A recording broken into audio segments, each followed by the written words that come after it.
Llegué a casa antes de lo habitual porque el jefe tuvo una reunión fuera y nos dejaron salir una hora antes. No tenía nada especial en mente, solo ganas de tirarme en el sofá y ver el partido tranquilo. Subí las escaleras del portal con esa sensación rara que a veces te agarra sin motivo, como si algo no encajara del todo, como si el aire se volviera más denso. Abrí la puerta y todo parecía normal, el pasillo en silencio, el abrigo de Clara colgado donde siempre, y los zapatos tirados sin orden. Lo raro fue el ruido. Muy leve, casi imperceptible, como una conversación que alguien intenta esconder.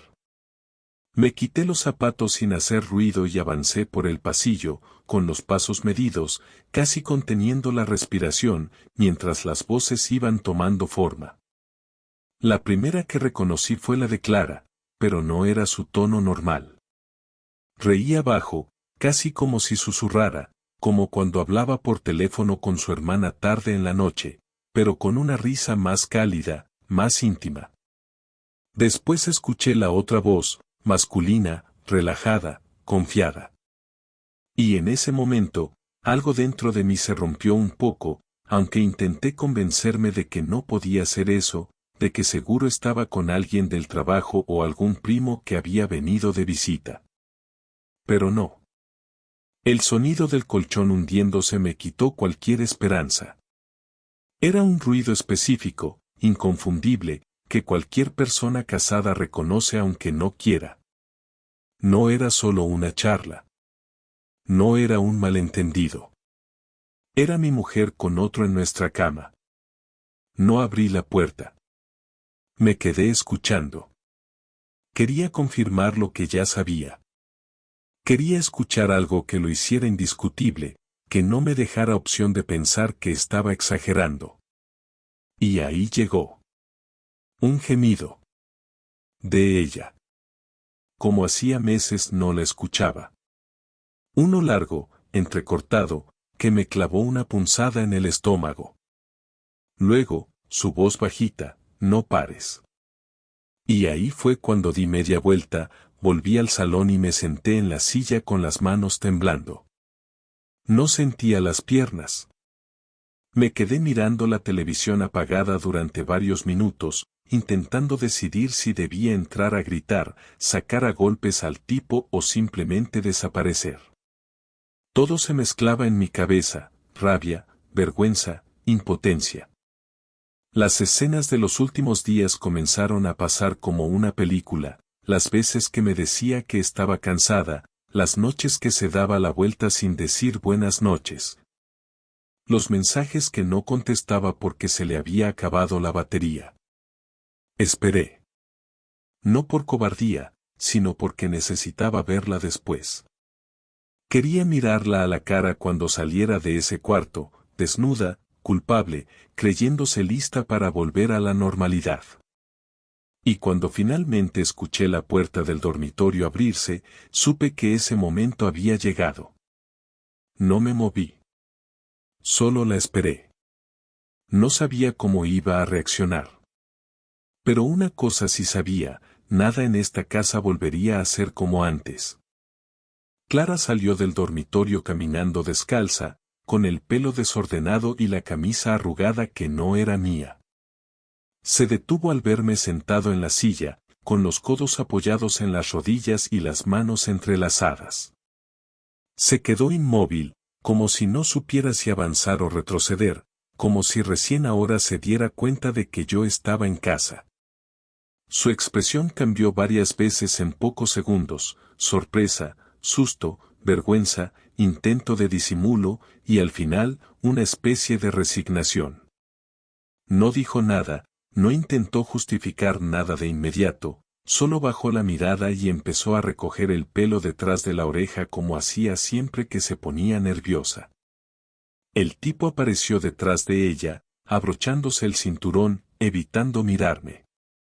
Era más joven que yo, no mucho, pero se notaba que era uno de esos que se creen graciosos solo por tener un buen corte de pelo y usar colonia cara. Ni siquiera se atrevió a saludar. Se quedó en el pasillo, esperando instrucciones como un perro sin correa. ¿Y esto qué es? Pregunté sin levantar la voz, porque no me quedaban fuerzas para gritar. Ella abrió la boca, pero no le salieron palabras. Miró hacia la cocina, luego hacia la ventana, como si estuviera buscando una salida invisible. El tipo dio un paso hacia atrás, probablemente pensando que iba a levantarme y romperle la cara, pero yo seguía ahí sentado, sintiéndome más vacío que furioso. ¿Hace cuánto tiempo pasa esto? Volví a preguntar, ahora con los dientes apretados. Ella intentó contestar, pero la voz se le quebró. Dijo algo como no lo sé y fue un error, pero yo ya no estaba escuchando. Me levanté lentamente, sin apuro, y caminé hacia la puerta. Abrí sin mirarlos y me quedé esperando. El tipo entendió el mensaje, se puso las zapatillas sin calcetines que había dejado tiradas en el pasillo y salió sin decir palabra. Clara lo siguió con la mirada hasta que desapareció por las escaleras, luego cerró la puerta sin volverse hacia mí. Fue un error, Javi, dijo finalmente, con una voz tan baja que casi tuve que leerle los labios. ¿Un error? Te metiste con otro en nuestra cama. Eso no es un error. Un error es dejar el grifo abierto, olvidar la leche en el coche, no esto. Ella empezó a llorar, pero sin lágrimas, como si el cuerpo no le alcanzara para sentirse mal de verdad. Se apoyó en la pared y se deslizó hasta sentarse en el suelo, abrazando las rodillas. La miré un rato sin decir nada, pensando en todas las veces que me quedé callado cuando llegaba tarde, en todas las noches que me acosté solo porque decía que tenía dolor de cabeza o estaba cansada. En cada excusa repetida que ahora cobraba un nuevo significado. ¿Lo traías cada vez que yo no estaba? ¿O solo cuando pensabas que no iba a volver? No era así, dijo entre suspiros. Entonces explícame cómo era. Porque yo debo de estar loco.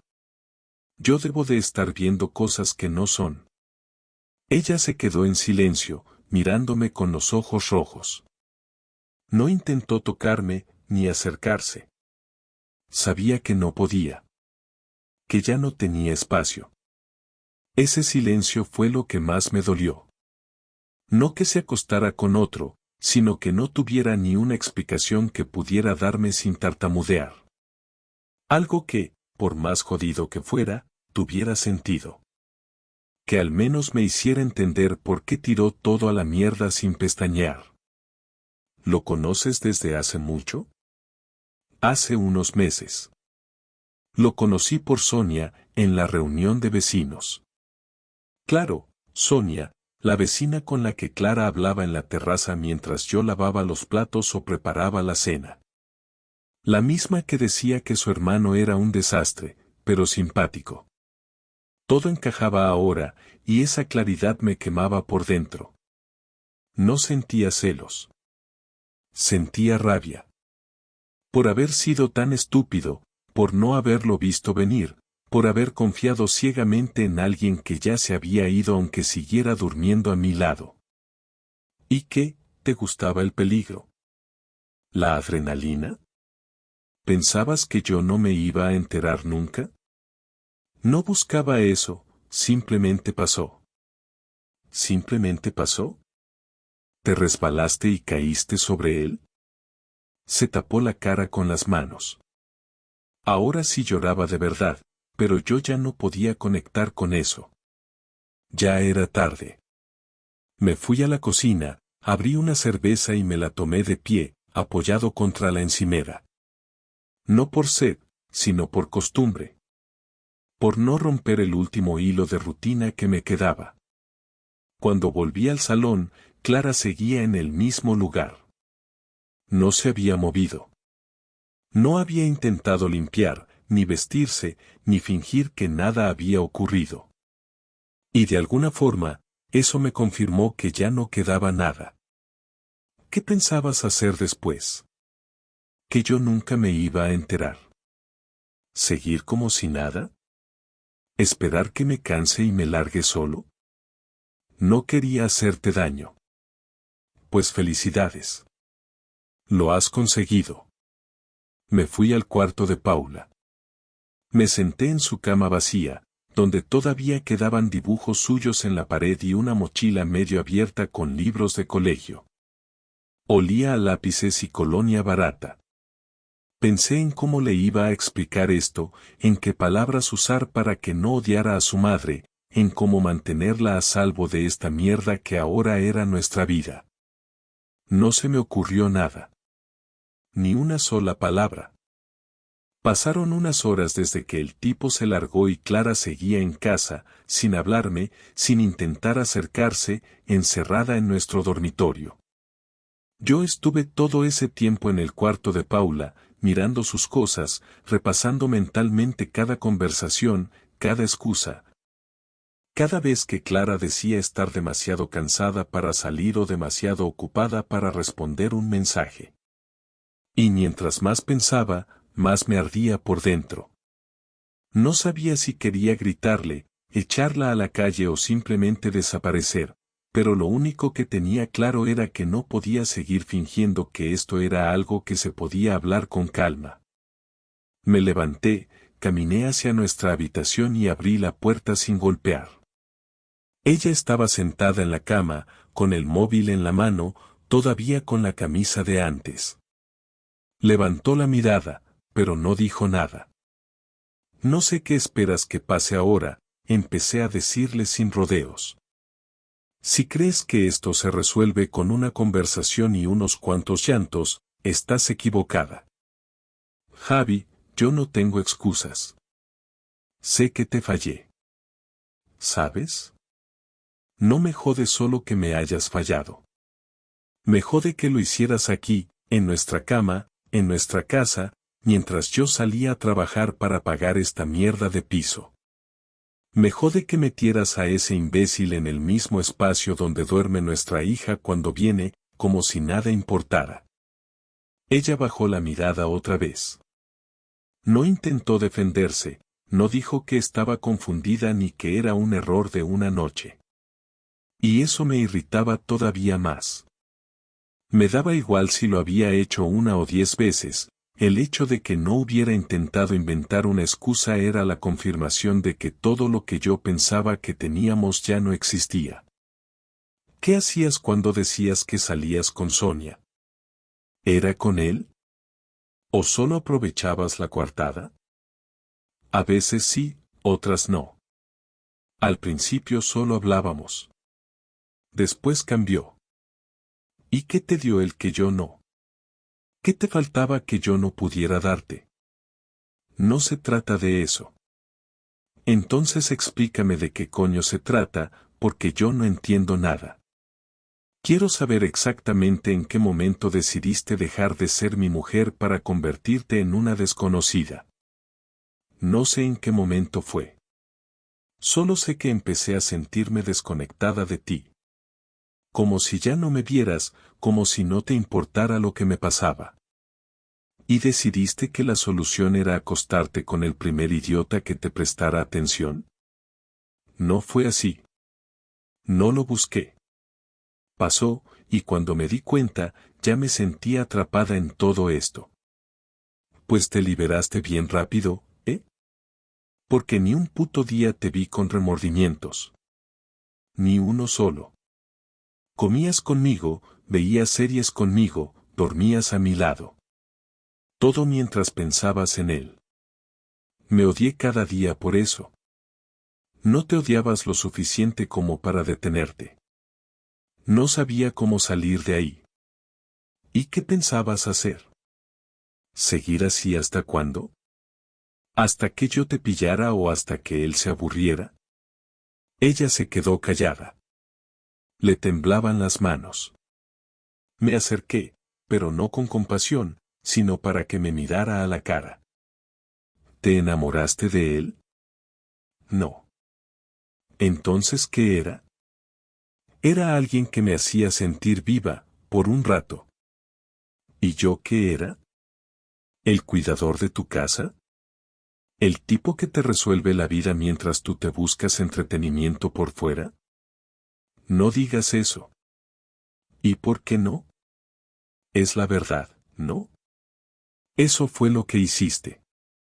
Me quitaste el derecho a decidir, a saber la verdad, a irme antes de convertirme en un imbécil al que todo el mundo le ve la cara menos él. Clara empezó a llorar más fuerte. Esta vez no traté de consolarla. No había nada que pudiera hacer que reparara lo que había roto. Y lo sabía. Por eso, cuando me miró con los ojos llenos de miedo y me preguntó qué pensaba hacer ahora, supe que no había vuelta atrás. ¿Qué vas a hacer, Javi? Voy a ir a ver a Paula este fin de semana. Vamos a salir tú y yo de este piso. Uno de los dos se tiene que ir, y no voy a ser yo el que se quede compartiendo espacio con alguien que me mintió en la cara durante meses. ¿Me estás echando? Sí. Te estoy echando. No te quiero ver en esta casa cuando vuelva el domingo. ¿Y si hablo con Paula? ¿Y si intentamos reconstruir esto? No hay nada que reconstruir. Lo que hiciste no tiene arreglo. No quiero volver a mirarte sabiendo lo que hiciste aquí, con él, con todo lo que yo confié en ti. Ella intentó acercarse, pero levanté la mano. Ni lo intentes. No quiero tu perdón. No me interesa. Esto se terminó. Salí del cuarto sin mirar atrás. Cerré la puerta con fuerza y me fui a dormir al sofá. No pegué un ojo. No por tristeza, sino porque sentía que una parte de mí había muerto ese día. No por perderla, sino por haber vivido tanto tiempo sin ver lo obvio. Ahora todo estaba claro. Ya no había espacio para ella en mi vida. Solo quedaba decidir cómo sacarla, sin arrastrarme en el proceso. El sábado por la mañana me levanté antes de que Clara abriera los ojos. Me duché, preparé café y me fui sin decir una sola palabra. Ya había decidido que no iba a quedarme a observar cómo recogía sus cosas, no iba a darle más espacio en mi vida del que ya había destruido. Caminé hasta la estación y tomé el primer tren hacia casa de mis padres en Toledo.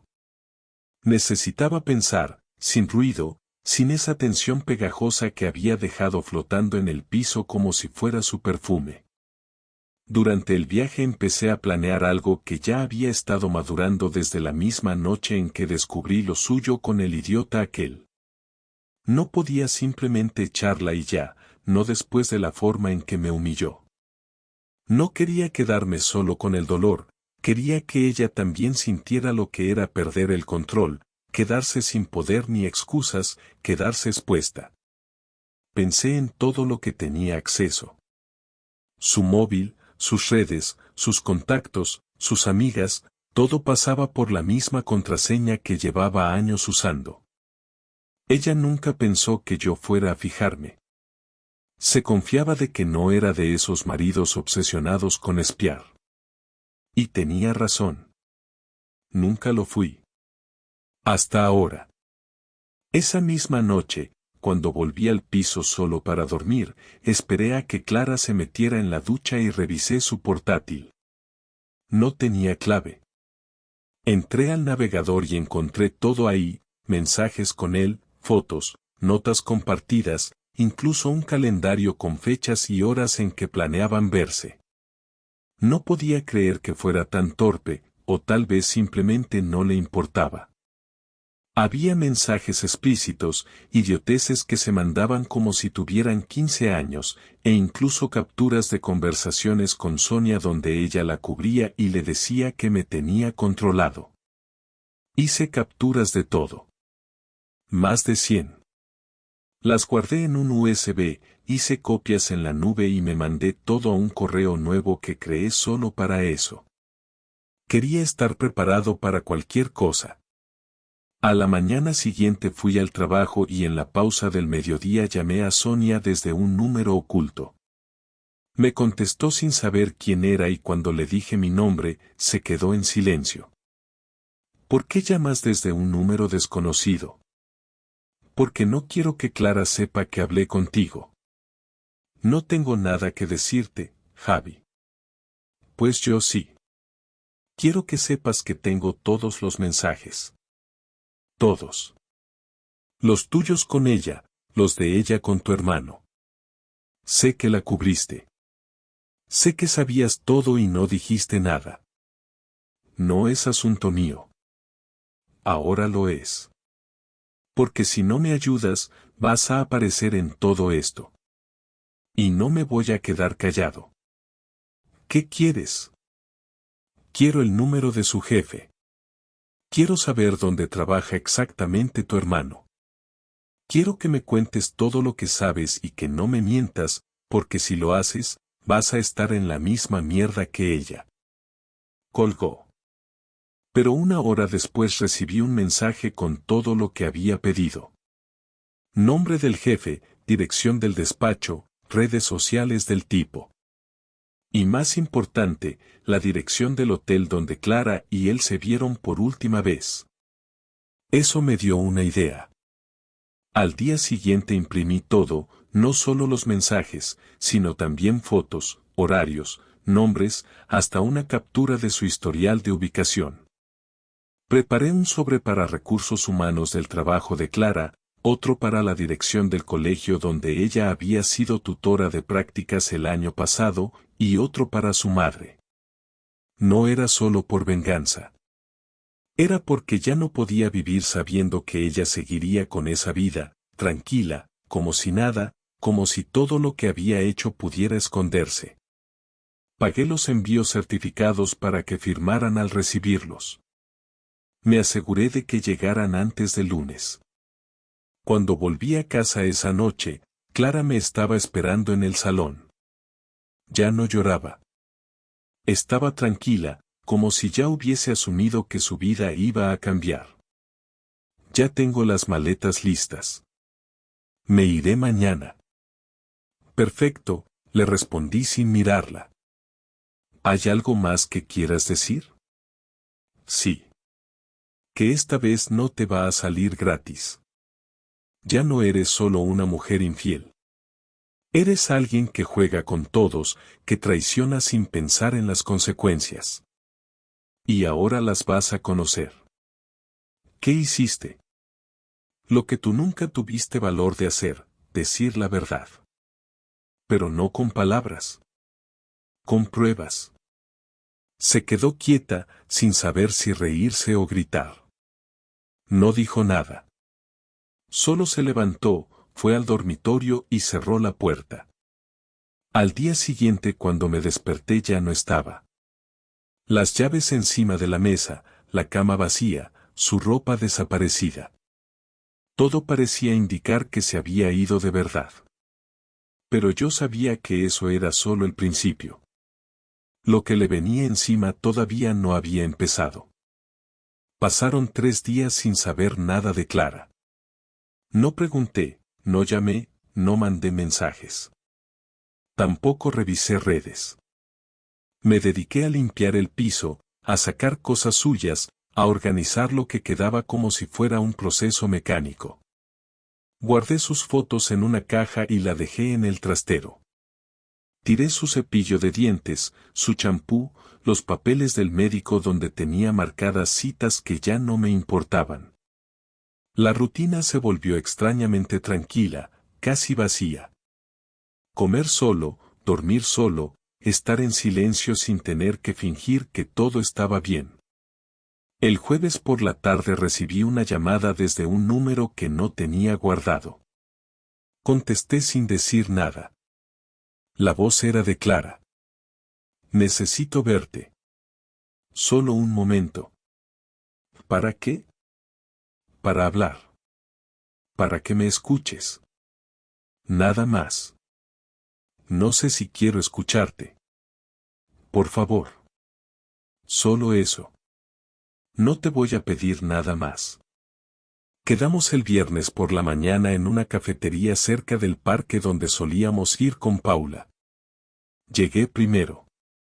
Ella llegó 5 minutos después, con gafas oscuras y el mismo abrigo que usaba el invierno pasado. Se sentó enfrente sin quitarse las gafas. No pidió nada.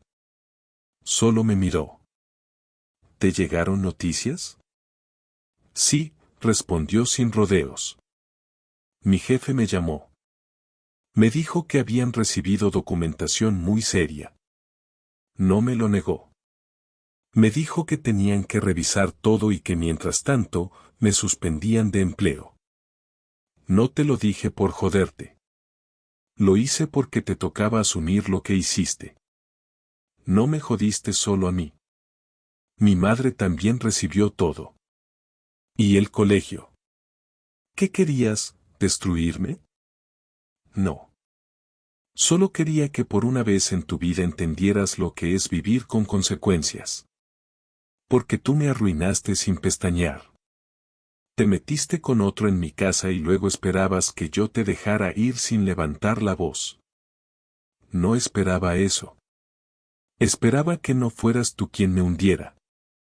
No te hundí. Solo corrí la cortina. Javi, yo no vine a pelear. Vine a decirte que lo entiendo. Que no te voy a pedir que me perdones, pero necesitaba decirte que me di cuenta demasiado tarde del daño que hice. Te diste cuenta cuando te quedaste sin trabajo, sin amigas que te crean, cuando nadie quiere contestarte el teléfono. Muy cómodo eso de la culpa cuando no queda nada que salvar. Sé que no sirve de nada, pero quiero decirte que lo siento. Que fue una mierda lo que hice, que estuve ciega, que me dejé llevar por un vacío que no supe cómo llenar. Y en vez de hablarlo conmigo, decidiste abrir las piernas para solucionarlo. Perfecto. No sigas, por favor. No, si voy a seguir.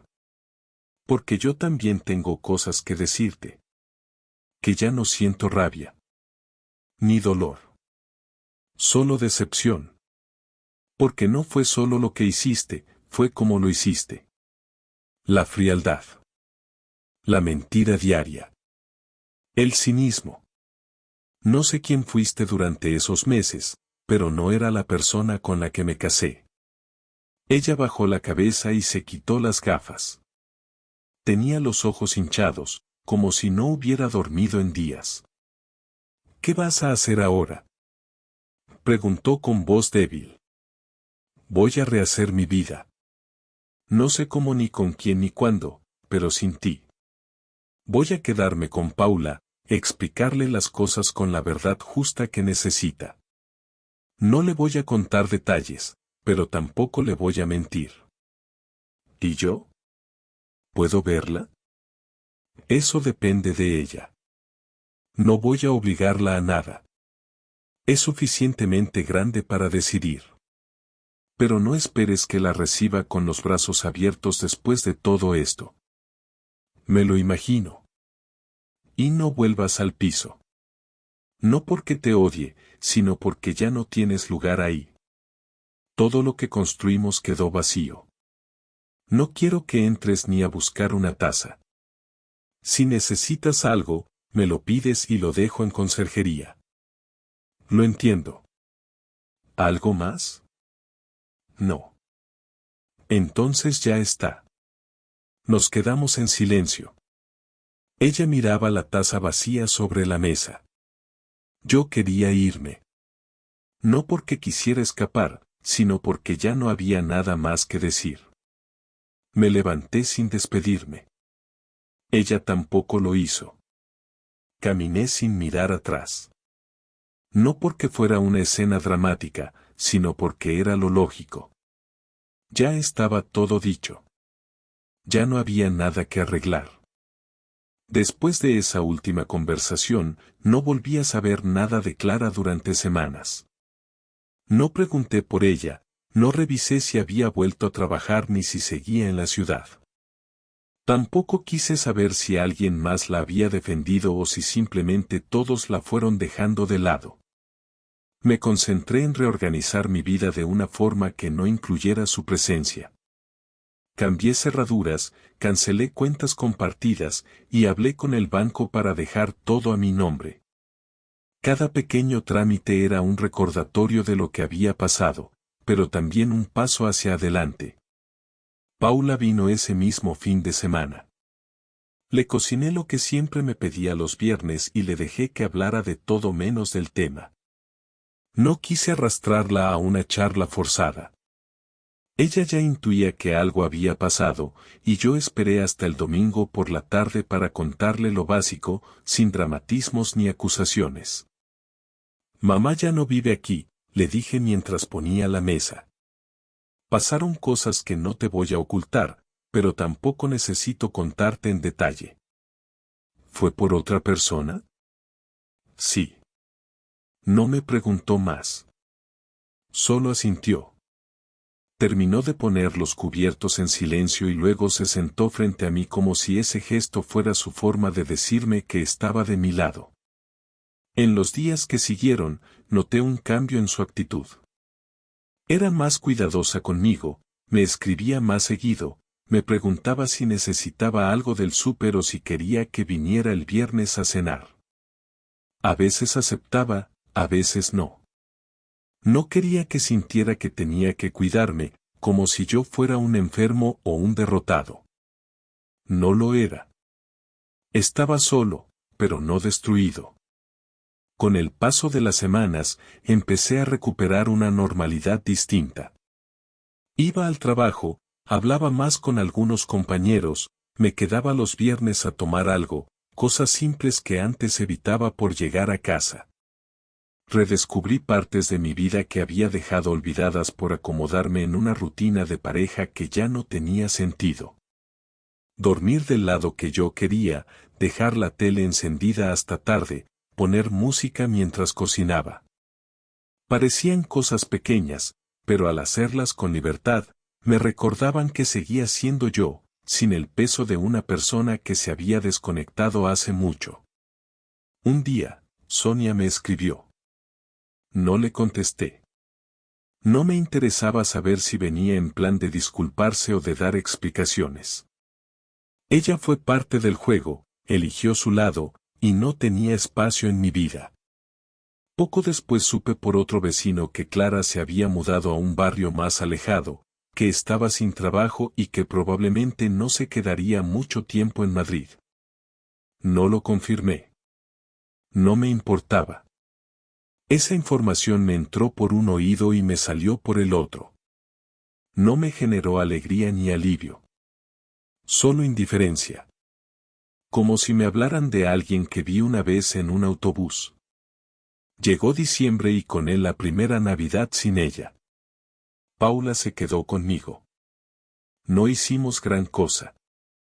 Compramos algo de cena preparada, vimos una película que habíamos visto 1000 veces y brindamos con agua porque ella tenía que manejar después.